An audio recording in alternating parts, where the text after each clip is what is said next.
And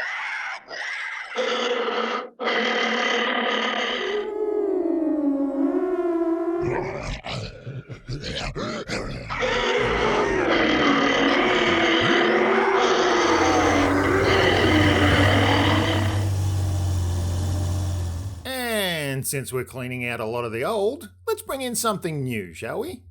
Hear the music.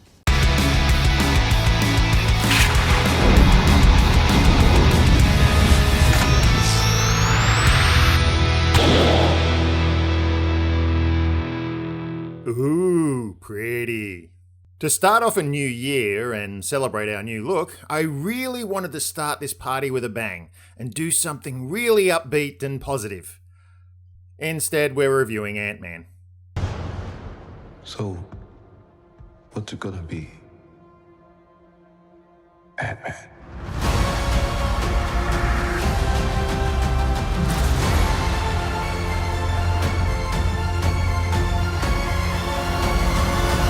I still can't figure out if I like this film. Oh, don't get me wrong, it was fine. A good, fun, action-adventure film that, just by virtue of being a Marvel movie, elevates it above a lot of the dross that's going on out there at the moment. And I certainly didn't hate it. There was no irate feeling of anger that came with the crushing disappointment of being let down yet again by one of these big tentpole movies. But there definitely felt like something was missing.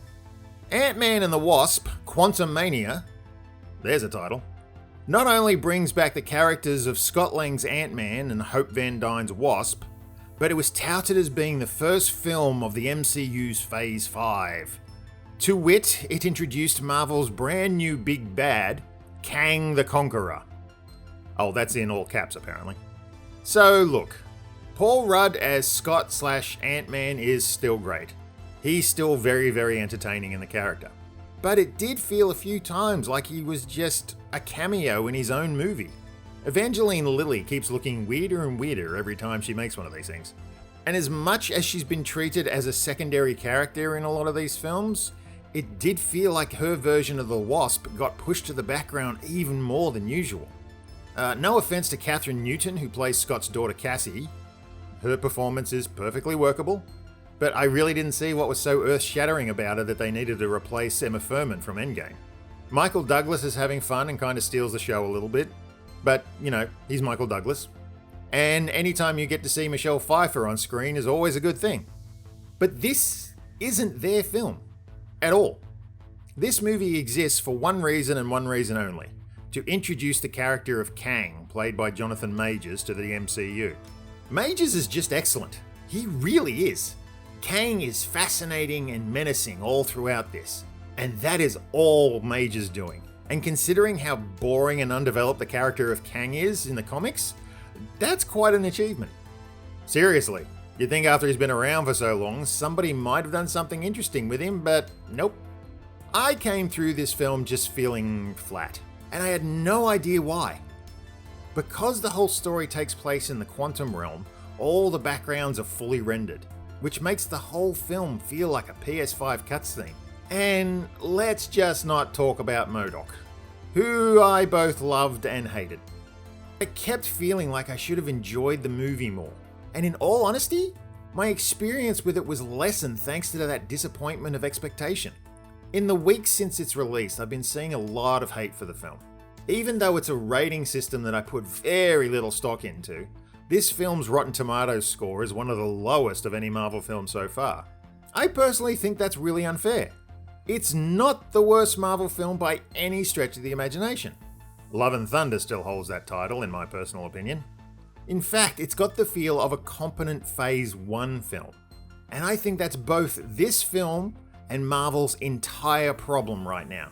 Let's not lie, Phase 4 has been disappointing. There's been some highs, but there have definitely been some lows. Now, I'm not a subscriber to the concept of Marvel fatigue. If you were truly sick of these movies, you'd just stop watching them. Cinema tickets are too goddamn expensive to be forking out for due to some sort of fanboy obligation.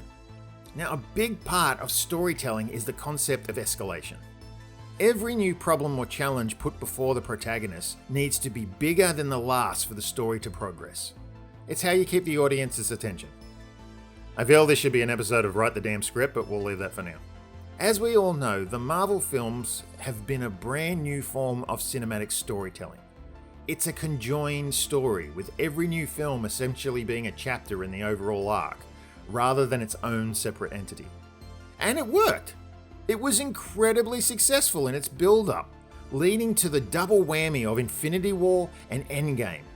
We, as the audience, were there with him as the stakes got raised again and again, crescendoing with the final battle in Endgame.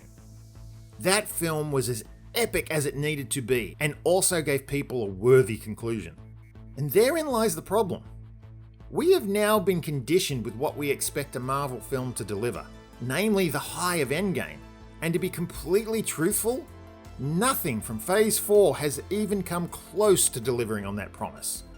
We now expect, not want, but expect, bigger and better than what we have been getting.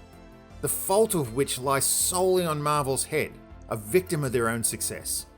Phase 4 was Marvel cleaning up the board, reshuffling the figures, introducing some new pieces to the game.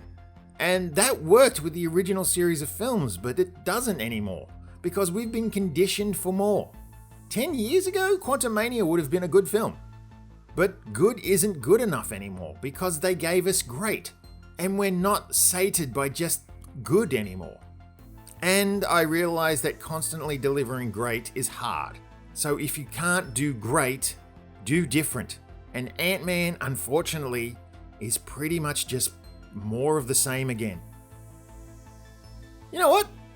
Now that everything is all new and updated, maybe I should try out a new look on myself.